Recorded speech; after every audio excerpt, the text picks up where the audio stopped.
الرحيم نحمده ونصلي على رسوله الكريم أما بعد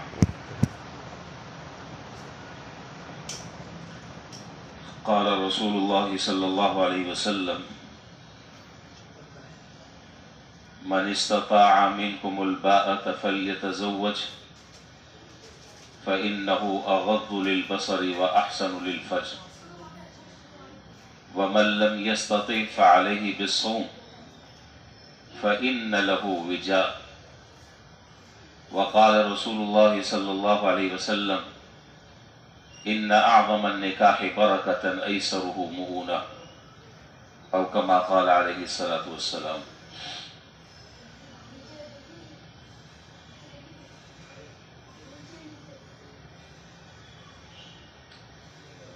مختلف اعمال کا تذکرہ چل رہا ہے، اس کے فضائل آپ کے سامنے ذکر کیے جا رہے ہیں۔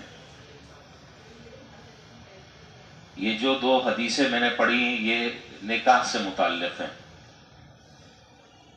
اور اسی نکاح سے متعلق آج ایک خاص عمل اور وظیفہ آپ کو دینا ہے، جو صرف آج ہی کے دن ہے، آج ہی کے رات، پورے سال میں اس کا آج وقت ہے، نہ اس سے پہلے نہ اس کے بعد۔ اس سے پہلے میں ابتدائی طور پر دو تین باتیں اسی سے متعلق ضروری عرض کرنی ہے۔ حدیث شریف جو میں نے پڑھی آپ کے سامنے، پہلی حدیث میں، یہ بخاری میں بھی ہے اور حدیث کی دوسری کتابوں میں بھی یہ روایت ہے۔ حضور اکرم صلی اللہ علیہ وسلم نے ارشاد فرمایا کہ تم میں سے جو آدمی نکاح کی قدرت رکھتا ہے اس کو چاہیے کہ نکاح کر لے۔ فَإِنَّهُ أَغَضُّ لِلْبَصَرِ وَأَحْسَنُ لِلْفَرْجِ، اس لیے کہ یہ نکاح آنکھوں کو جھکا دینے والی چیز ہے اور شرمگاہ کی حفاظت کرنے والی چیز ہے، اور جو اس کی قدرت نہیں رکھتا اس کو چاہیے کہ روزے رکھے کثرت سے، یہ روزے اس کی غلط کاموں سے، بے حیائی کے کاموں سے اس کی حفاظت کریں گے۔ اور دوسری حدیث جو میں نے پڑھی، اس حدیث میں جناب رسول اللہ صلی اللہ علیہ وسلم نے ارشاد فرمایا کہ بہترین نکاح وہ ہے جس میں عورت پر کم سے کم بوجھ ڈالا جائے، لڑکی پر کم سے کم بوجھ ڈالا جائے، ہلکے پھلکے انداز سے سارا کام ہو جائے اور نکاح بھی ہو جائے، رخصتی بھی ہو جائے۔ اچھا جی، مسئلہ یہ ہے، موضوع بڑا لمبا ہے لیکن وقت بھی مختصر ہے اور باتیں پھر یاد بھی نہیں رہتی۔ اللہ تعالیٰ نے جو دین اور جو شریعت ہمیں اور آپ کو عطا فرمائی وہ اتنی آسان ہے، وہ دین اتنا آسان ہے کہ غیر مسلم تو چھوڑیں، مسلمانوں کو بھی اس بات پر یقین نہ آئے، اور خاص طور پر آپ نکاح کو لے لیں۔ لیکن ہمارے ہاں تو نکاح کا نام لینا اور شادی، اس سے رونگٹے آدمی کے کھڑے ہو جاتے ہیں۔ جو بیچارہ باپ کمانے والا ہوتا ہے اس کے سر کے بال جو ہے وہ سفید ہو جاتے ہیں اس ٹینشن میں کہ اب میں کیسے رخصت کروں گا اپنی بیٹی کو۔ ذرا سا شریعت میں دیکھیں کہ شریعت نے اس کو کیسے آسان کیا ہے، اور کہتے سارے ہیں لیکن جب عملی طور پر کرنے کا وقت آتا ہے تو ہمت نہیں کرتے۔ شریعت نے نکاح کو اتنا آسان قرار دیا ہے، اتنا آسان کیا ہے کہ لڑکا لڑکی ہو، دو گواہ ہوں، آپس میں ایجاب اور قبول کر لیں، نہ قاضی کی ضرورت، نہ اس کو فیس دینے کی ضرورت، نہ یوسی میں جمع کرانے کی ضرورت، نہ اور دیگر جو خارجی لوازمات ہمارے یہاں ہیں، بس کچھ بھی نہیں، آپس میں بیٹھے ایجاب و قبول کر لیں، دو گواہوں کے سامنے یہ جا اور وہ جا، ہو چکا نکاح، ختم۔ بقول حضرت تھانوی رحمۃ اللہ علیہ کہ حضرت مولانا اشرف علی صاحب تھانوی رحمہ اللہ نے فرمایا کہ ہمارے معاشرے میں منگنی یہ قیامت صغرا ہے اور شادی قیامت کبرا ہے، اور واقعی بات یہی ہے۔ ہمارے یہاں تو شادی سے پہلے جو ایک لامتناہی جو سلسلہ ہے اوپٹن کا، مایوں کا، مہندی کا، منگنی کا، فلانے کا، یہ سب ہندوانہ رسمیں ہیں جو آج ہمارے ہاں رائج ہیں، اور ہم اس کو چھوڑنے کے لیے کسی قیمت پر تیار نہیں ہے، باوجود ہے کہ مالی پوزیشن ہماری کمزور ہے، لیکن ان چیزوں کو اگر چھوڑ دیا تو ناک کٹ جائے گی، لوگ کیا کہیں گے، اس کے اگر شادی ہو رہی ہے یا کوئی میت پڑی ہوئی ہے۔ اللہ تعالی ہمیں شریعت اور دین پر چلنے کی توفیق عطا فرمائے۔ نکاح بہت آسان ہے، شادی بہت آسان ہے۔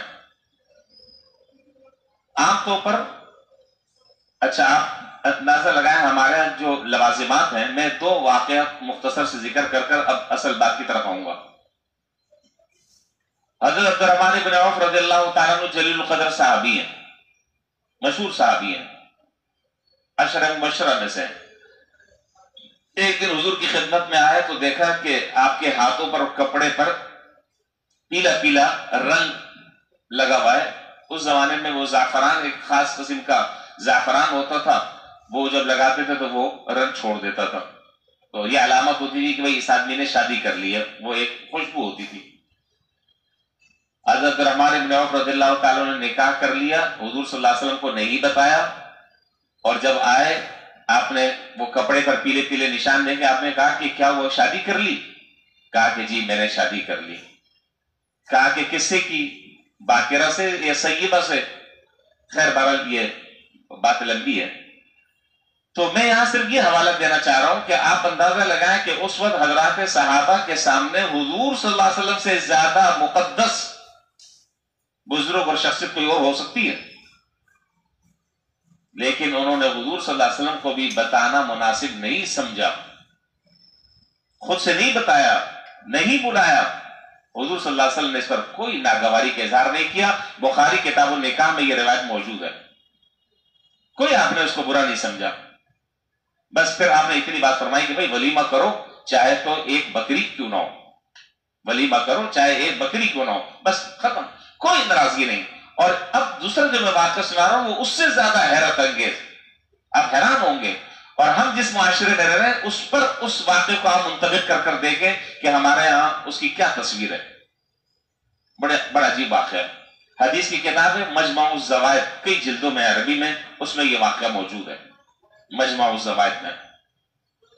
حضرت ابو دردہ رضی اللہ تعالیٰ عنہ مشہور صحابی، آپ نے نام سنا ہوگا، اور حضرت سلمان فارسی رضی اللہ تعالیٰ عنہ، ان کا بھی آپ نے نام سنا ہوگا۔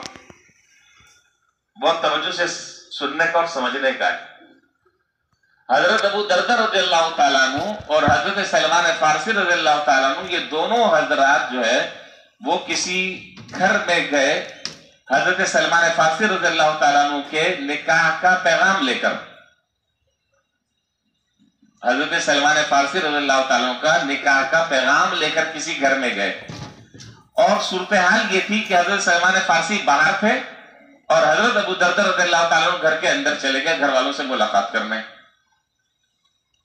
آپ نے وہاں جا کر اپنا مدعا بیان کیا کہ جی میں آیا ہوں اپنے بھائی سلمان فارسی کے نکاح کے سلسلے میں، اور ان کے فضائل بیان کیے کہ انہوں نے اسلام کے خاطر کیسی کیسی قربانیاں دی اور اسلام قبول کیا، یہ ان کے دین اسلام میں خدمات ہیں وغیرہ وغیرہ، ساری باتیں کی۔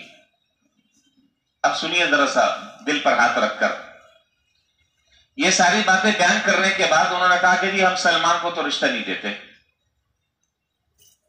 ہم سلمان کو تو رشتہ نہیں دیتے، ہم اپنی بچی کا نکاح آپ سے کرانا چاہتے ہیں۔ آپ نے کہا کہ ٹھیک ہے کرا دو۔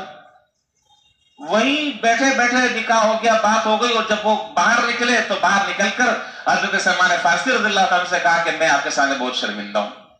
کتنا وقت لگا ہوگا، میں آپ کے سامنے بڑا شرمندہ ہوں۔ کہا کہ کیا ہوا؟ کہا کہ اس طرح واقعہ ہوا، میں گیا تھا اور آپ کا پیغام لے کر، انہوں نے کہا کہ جی ہم ان کو تو نہیں دیتے، ہم آپ کو دیتے ہیں اگر آپ نکاح کرنا چاہیں۔ میں نے کہا کہ جی میں تیار ہوں۔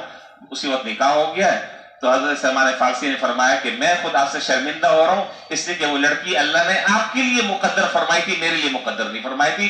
خلاص وہی محبت، وہی تعلق، وہی اپنائیت، وہی رابطہ، وہی جوڑ، وہی محبتیں۔